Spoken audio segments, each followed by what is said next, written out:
Cerita rakyat dari Minangkabau, Hikayat Cindua Mato.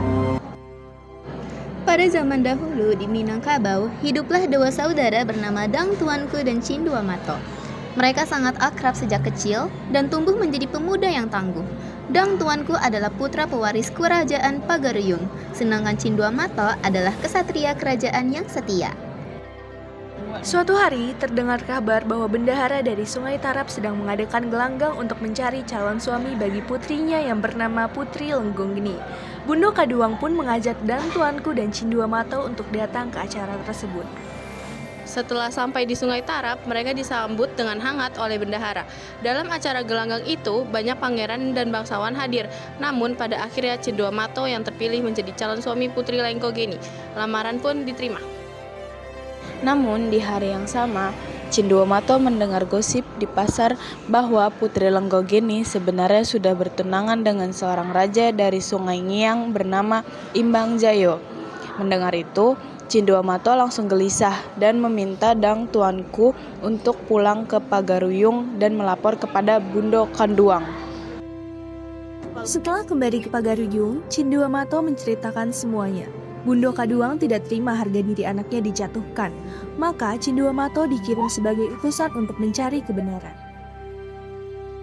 Dalam perjalanan menuju kediaman Putri Lenggong-geni, Cindua Mato menghadapi banyak rintangan. Ia sempat berhadapan dengan para penyamun, bahkan menemukan tengkorak-tengkorak berserakan di perbatasan. Karena kesaktiannya, ia dapat memantrai tengkorak itu hingga bercerita bahwa ia dulunya pedagang yang dibunuh di tempat itu. Setelah melewati semua rintangan, Cindua Mato berhasil masuk ke kediaman Putri Lenggong-geni. Ia berpura-pura kerasukan agar bisa bertemu secara empat mata. Ketika mereka akhirnya berbicara, ia bertanya, apakah benar Putri Lenggong-geni telah bertunangan dengan Imbang Jayo? Putri Lenggong-geni pun menjelaskan bahwa itu semua adalah akal-akalan Imbang Jayo. Ia membuat isu bahwa Dang Tuanku terkena penyakit berbahaya agar pernikahan dibatalkan. Mendengar itu, Cindua Mato tidak terima. Ia membawa Putri Lenggong-geni pergi dari tempat itu. Para pengawal melapor kepada kerajaan dan tindakan Cindua Mato dianggap pelanggar hukum. Diadakan rapat besar antara menteri-menteri dan Tuanku dan Bundo Kaduang untuk mengambil keputusan. Dang Tuanku membela Cindua Mato karena yakin setiap tindakan memiliki alasan. Akhirnya Cindua Mato dibebaskan. Namun, Imbang Joyo tidak terima dipermalukan. Ia menggunakan kesaktiannya untuk menyerang sebagian wilayah Pagaruyung.